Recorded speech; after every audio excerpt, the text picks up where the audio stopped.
I live here in the Gambia. I'm representing the African Diaspora Returnees Association, and we are a group of people who have returned to live in Gambia because we see ourselves as Africans. So I'm representing that group.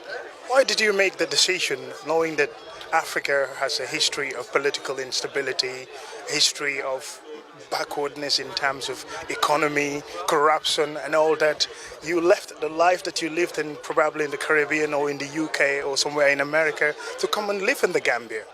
Wow, you made some sweeping statements there. Political instability, poor economy. That's not the Africa that I see.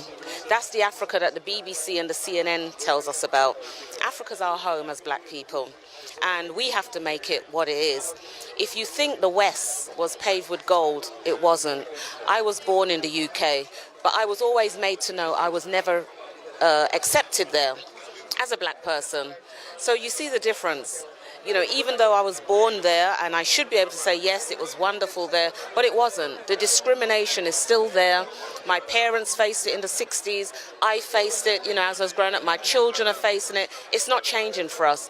So it's imperative that we come home and we build Africa so that we don't make the statements that you made about the political instability, the poorness. Africa is a rich continent, and everybody else can see that except us. This is why other people are coming here, but we're not coming here. So we need to come here and we need to enjoy the fruits of Africa.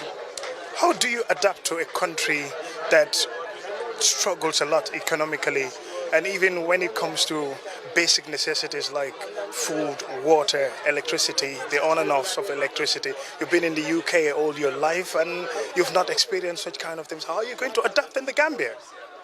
Because it's a mindset. If you're coming home to Africa, you have to come home with a different mindset. The UK is the UK, Africa is Africa.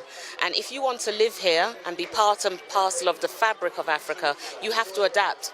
But in that adaptation, you have to be part of the change as well. So, yes, we may not have stable electricity all the time. We may not have, maybe all the things that we thought we needed in the West. But we have to think to ourselves, did we need all the materialism that the West has to offer? Have we been spoilt by the West? Is it really about living the life we should be living as Africans? We are different and we should be living a different life. So it's about adapting, but it's about changing the mindset first.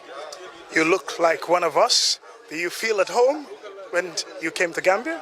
Absolutely. I've been coming here for 14 years, living here permanently for 2 years. This is the happiest I've been in my life. Every morning I wake up, I see the sun, first of all, and then I see people that look like me. That's enough for me. That's enough for me.